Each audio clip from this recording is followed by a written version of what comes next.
Vamos perguntar pro Guga, então, se ele gosta de perder dinheiro. Falar com o Guga, que já está conectado aqui com a gente todas as manhãs, o Guga no nosso pré-market. Bom dia, Guga! Tudo em ordem por aí? A primeira pergunta é, você gosta de perder dinheiro? O pessoal tá tudo falando que é dia de perder dinheiro? Bom dia, Felipe. Eu não gosto de perder dinheiro, não. Não sei, se o pessoal quiser perder, pode perder aqui na minha caixinha de correio aqui, que eu vou ficar bem feliz em achar eles para vocês. É isso que eu ia falar, mandar uns boletos aí pro pessoal perder dinheiro, né? O nosso boleto ficar pago, pelo menos. Com certeza, com certeza. Ô, Guga! Não gosto de perder dinheiro, não. Vamos lá, vamos começar. Queria saber contigo aí, né? Se passou bem o feriado, primeiramente, se tá tudo certo.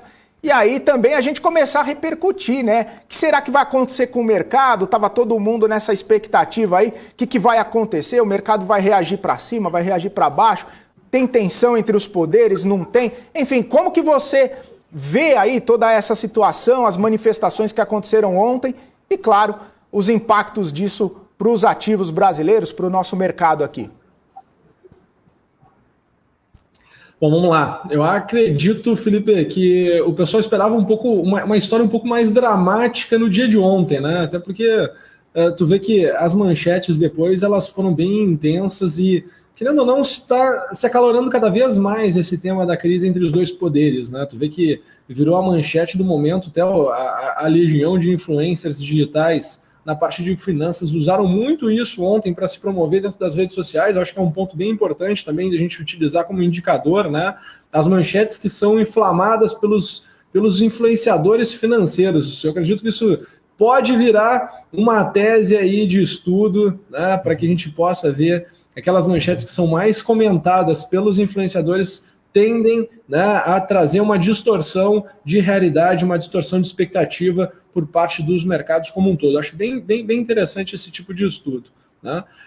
Felipe, nota que a gente abre o mercado hoje não fazendo novas mínimas em relação ao período mais tenso que nós tivemos nas últimas semanas. Então isso mostra que, de certa forma, né, Felipe, por enquanto, até o momento, é uma questão de ajuste. Eu conversei com o pessoal no programa Geometria na segunda-feira, junto com o Rafa Lara. A gente conversou sobre esse momento, né, que a gente está na nossa bolsa e como a gente já vem precificando cenários negativos já fazem 2 meses e meio.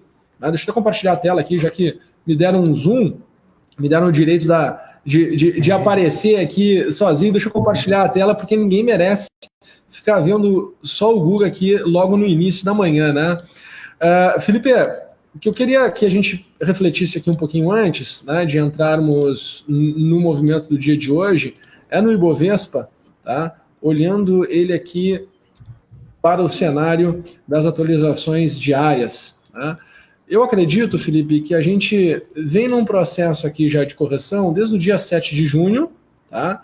Quando o Ibovespa está ali na região dos 130, acima dos 130 mil pontos, mas a gente vem em uma correção mais longa já desde o início do ano, desde ali do dia 8 de janeiro, a gente já vem nesse processo de correção em 2 etapas mais longas.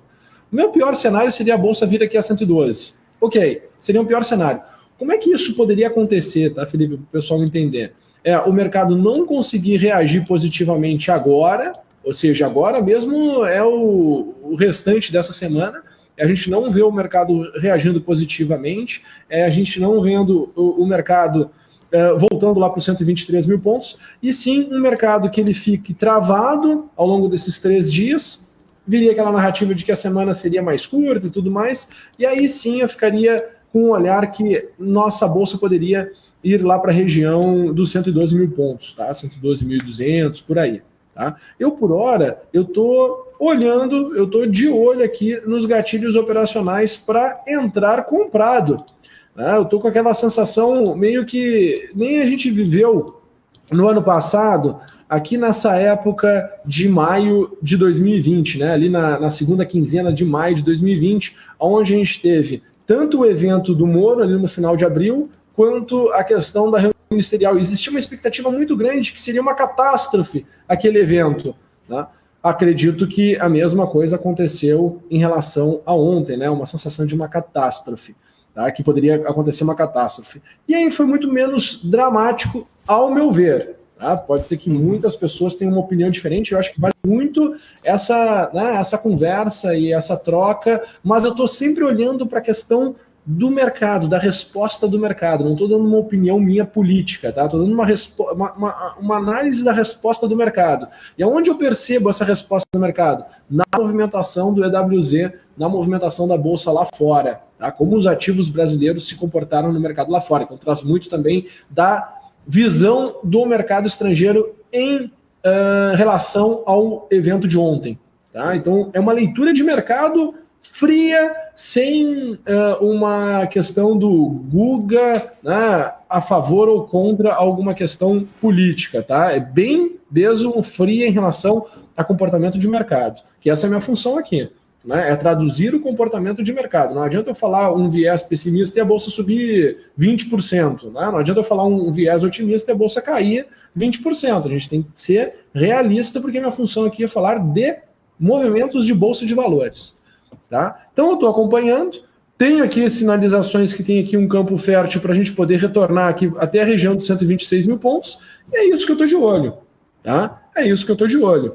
Não deu gatilho, não deu sinal para que vá para lá para cima, vou esperar que venha aqui para os 112 mil pontos, vou aplaudir a turma pessimista que está acreditando que a bolsa vai vir um degrau mais para baixo, e vou me preparar e vou ter, né, a minha cabeça de sequência em cima do processo.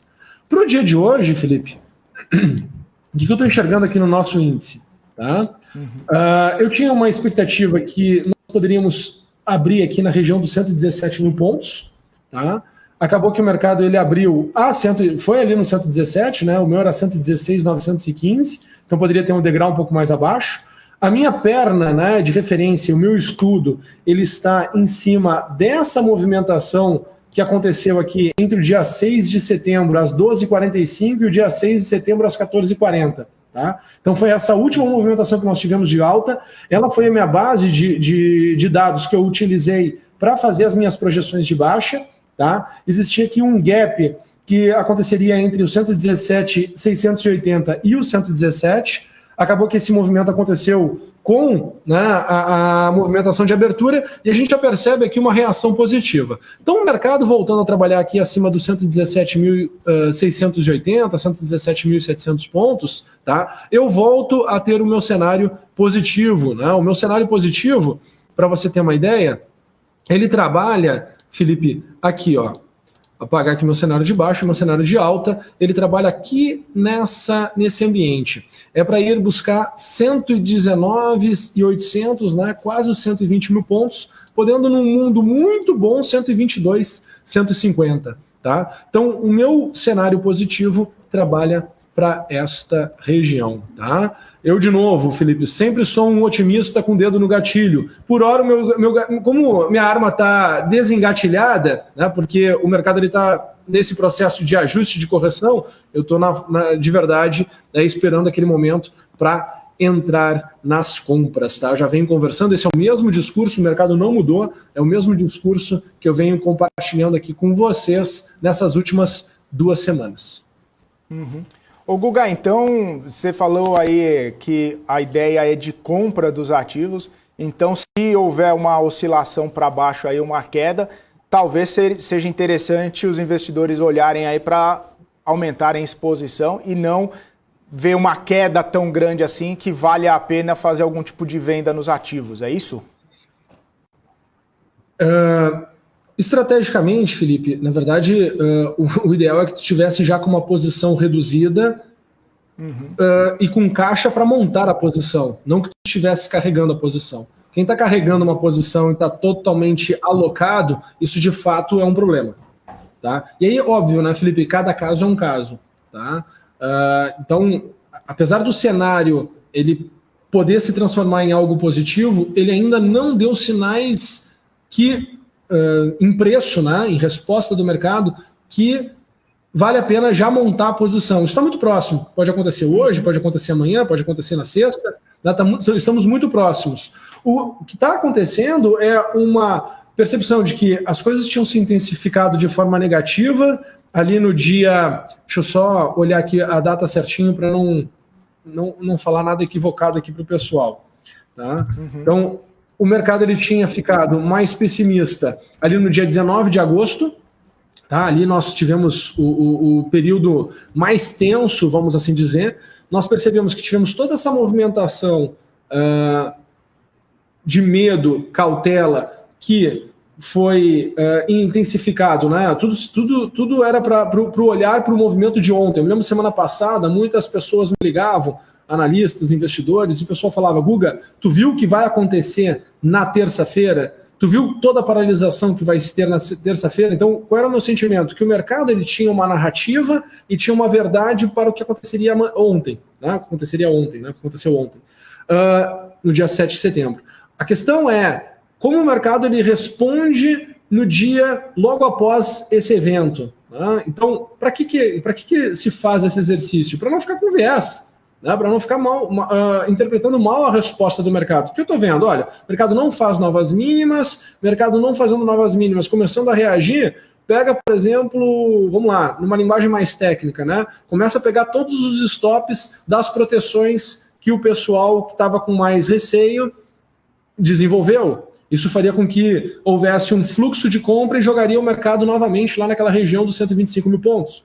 Né? Estrategicamente, poxa, já tive em todas as posições que tu pode se imaginar ali dentro da corretora e vendo como os players negociam. Eu consigo enxergar. Pô, o mercado se protege para um determinado evento não se intensificando, né, e voltando o mercado para um determinado patamar de preço, aciona o stop dos participantes. Aciona o stop dos participantes, o mercado volta a subir para um patamar acima do que estava trabalhando anteriormente. Beleza. Acontecendo isso e havendo alguma evidência que possa melhorar o tom do mercado, aí o mercado vai para um outro patamar. Qual patamar? 130 mil pontos.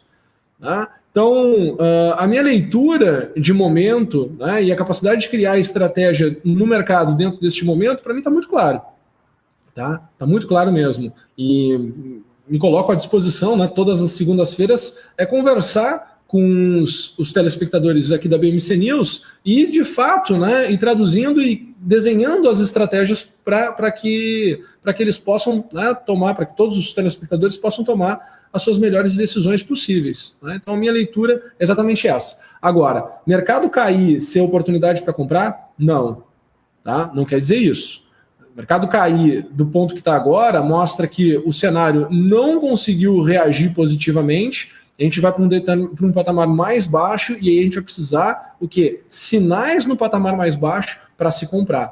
Tá? Então, não é que caiu, vai aumentando posição, fazendo preço médio. Né? Eu acho que esse é um grande erro que muitos investidores inexperientes cometem, né? Porque costumam olhar aquele track record daquelas empresas que deu certo ao longo do tempo e aí imagina que aquilo vai acontecer com toda e qualquer empresa. Não acontece.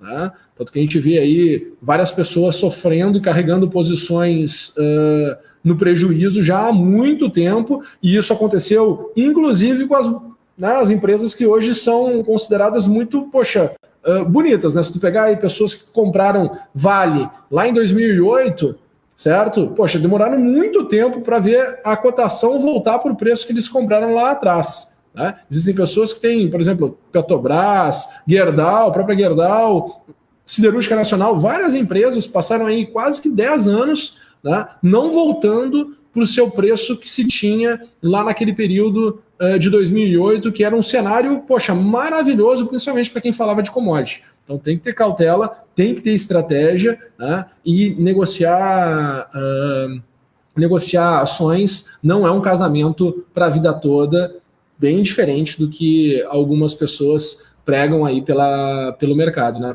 Tem 2 décadas de bolsa e já vi muita coisa acontecer.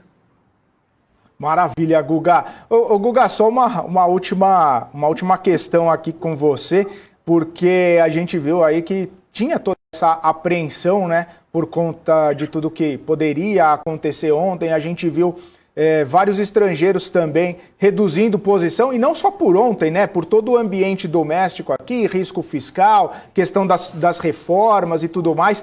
Você acha que, de repente, com as coisas não saindo tão fora do rumo assim ontem, né, como algumas pessoas previam, talvez o estrangeiro possa voltar a olhar aqui para o Brasil, ou o cenário ainda está meio complexo? Eu acho que as cartas elas ficaram mais claras. Assim, complexo está. Cada vez, toda vez que a gente vai se aproximando, né, de um momento que tem que ter tomadas de decisões, a gente tem uma sensação de que, poxa, ficou mais complexo. Mas acaba que no processo de tomada de decisão, tu tem que ter as variáveis, né, elas muito bem claras e muito bem tangíveis. Eu acredito que a gente tem as variáveis muito bem claras e muito bem tangíveis agora. Então, precisa-se ter uma tomada de decisão. E qual é o problema no processo da tomada de decisão? É que na tomada de decisão existe alguém que vai ficar satisfeito e alguém que vai ficar insatisfeito. Tá? Então, aquele ambiente que ficar insatisfeito vai ter a sensação de perda. Então vai ter a sensação de que as coisas ficaram piores. Aqueles que estavam com... né, que vão ser satisfeitos vão falar, puxa, tá legal. Só que se tem uma decisão, se sai daquele ambiente do tipo da disputa, tem que ter uma decisão, tem que ter uma tomada de decisão, tem que ter um direcionamento. Para onde isso aqui de fato vai? O que não dá é para ficar discutindo, né, ad eterno. Então, principalmente o estrangeiro, ele precisa o quê? Definições. No momento que as coisas começam a ficar definidas, tu vai ver as coisas tomando rumo, nem que seja para o pior. Entendeu? Porque a gente também, se a gente for olhar de 2008 para 2016, né, a gente for comparar com a bolsa lá fora subiu. E a gente aqui com muita volatilidade mesmo, a gente ameaçava começar a melhorar e caía para um degrau menor. Ameaçava começar a melhorar, caía para um degrau menor. Ameaçava começar a melhorar, caía para um degrau menor. O único momento que acabou a esperança e se criou, né, todo um cenário de pessimismo foi ali naquele período que antecedia ali 2016, que aí veio toda uma narrativa, né, de fim de Brasil e tudo mais. Só que, poxa, se tu for olhar no movimento da Bolsa, foi o último dos últimos movimentos de baixa. Já vinha se deteriorando já há muito tempo o mercado como um todo. Só que aí o que acontece? Expectativa de que vai melhorar, não melhora. Expectativa de que vai melhorar, não melhora. Expectativa que vai melhorar, não melhora. Tá? Então, por isso que eu comento, né? A gente vai ter momentos de alta, a gente vai ter momentos de baixa. Dependendo do momento em que tu tenha um gatilho operacional, tu pode ter uma expectativa de um movimento mais amplo, por um lado, ou menos amplo. Tá? Se a gente tivesse tido um gatilho há um mês atrás... Tá? Há um mês atrás, exatamente, poxa, nosso movimento de alta ele teria surfado essa onda que surfou as bolsas norte-americanas e teríamos ido para um patamar acima dos 130 mil pontos. Ok, não foi, né? Não teve gatilho. Paciência. Recolhe as expectativas, aguarda um outro momento e aí fica de olho para ver se vai ter o gatilho novamente. A questão é que em algum momento vai ter esse gatilho. Óbvio, né? Tu não pode ter o mesmo cenário de um mês atrás agora. Os cenários eles vão mudando, né? Eles vão mudando. Por quê? Porque em algum momento no tempo foi sendo tomado outras decisões e isso gera consequências. E o investidor precisa aprender a olhar as decisões que foram tomadas, as consequências que elas são geradas, e aí o quanto a gente está se aproximando de uma outra decisão. E como a gente está se aproximando de um outro período de decisão, para mim é ótimo, o mercado vai ficar mais claro e o movimento vai ficar mais definido e eu vou saber exatamente o que eu tenho que fazer. Né? Por isso que é importante esses momentos, entendeu? De novo, toda tomada de decisão, principalmente nesse ambiente político que a gente está vivendo agora, óbvio que vai ter um grupo que vai ficar satisfeito, óbvio que vai ter um grupo que vai ficar insatisfeito. Porque se os dois grupos já estivessem satisfeitos, não estaria tendo um processo onde teria que ter uma mudança e uma tomada de decisão, porque estariam satisfeitos. Né? E não é o que está acontecendo. Então a gente está vendo quase que um processo de um conflito bem vocal. É só olhar as redes sociais de ontem. Ou eu estou seguindo as pessoas erradas. Né? Mas para mim, dentro das minhas redes sociais, o que eu fui impactado aqui, eu fiquei assim, do tipo, né? Tem que ser estudado, né, os posts dos influencers, porque de fato, né, isso está gerando uma expectativa de massa absurda. Maravilha.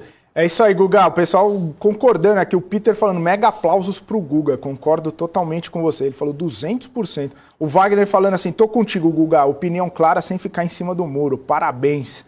É isso aí, Guga, maravilha. E hoje a gente, claro, fica monitorando aí as declarações, né, dos presidentes dos outros poderes, do Legislativo e também do Judiciário, e vamos monitorar a Bolsa, vamos ver o que acontece aí, se vamos para o patamar positivo que você colocou aí na sua análise ou para o negativo, vamos ver os desdobramentos. Mas é isso, Guga. Bons negócios aí para você, ótima quarta-feira e nos vemos novamente amanhã aqui no Pre-Market. Com certeza. Bons negócios, pessoal. Até amanhã. Tchau, tchau. Valeu, abraço, Guga Almeida. Esse foi o Guga Almeida trazendo sua visão, sua análise aí. Muito sensato, como diz o Denis Maroc aqui, ó. Muito sensato, Guga. Concordo com você. E aqui a Paula Moraes já chegando, já deixando a deixa aqui, né? Felipe, vamos terminar logo esse pre-market aí que hoje eu estou com vontade de trabalhar, Paula Moraes. Wagner Silva por aqui, o Helder, também o Paulo Ricardo, deixando o like, parabéns Felipe, obrigado Paulo, um abraço para você, Geraldo Sintra, Carlos Henrique, Comunidade Livre aqui também, o Emerson Kolcheski, o Daniel Morales por aqui chegando também, Lucas Holanda, forte abraço para você Lucas, tamo junto, o Hamilton, David Perillo, o Padeiro Trader, olha só, sensacional. E era esse o tipo de jornalismo que eu precisava assistir. Valeu, Padeiro Trader, um abraço para você. O Yuri Fernando, Jun de Curita, meu querido, meu irmão, Gustavo Jun de Curita, bom dia para você, meu querido. E para todo mundo que está nos acompanhando também. Eu vou ficando por aqui, quero chamar a Paula Moraes, eu só para não perder... só para não perder o jeito, né? Avancei 8 minutinhos aí, mas é que eu não trabalhei segunda, hoje eu tô no pique, Paula. Bom dia. Bom dia, Felipe. Quiser ficar aí mais 2 minutos, é de praxe, tudo bem. Vou começar a mandar abraço. Acho que já até que mudar o horário aqui do programa, mas tá certo. E aí, como que foi? Tudo bem? Tudo ótimo. Mudança, tá tudo em ordem já? Feriado de mudança. Em Aquelas ordem nunca fica, todas, né? Caixa pra tudo quanto é lado. Não, nunca fica. Eu desmanchei minha uma caixa depois de 3 anos de mudança faz um mês, mais ou menos. Então, é por aí que vai. Tô no prazo ainda. Tá certo, Felipe. Obrigada. Beijo pra você. Até daqui a pouquinho. Valeu, bom dia.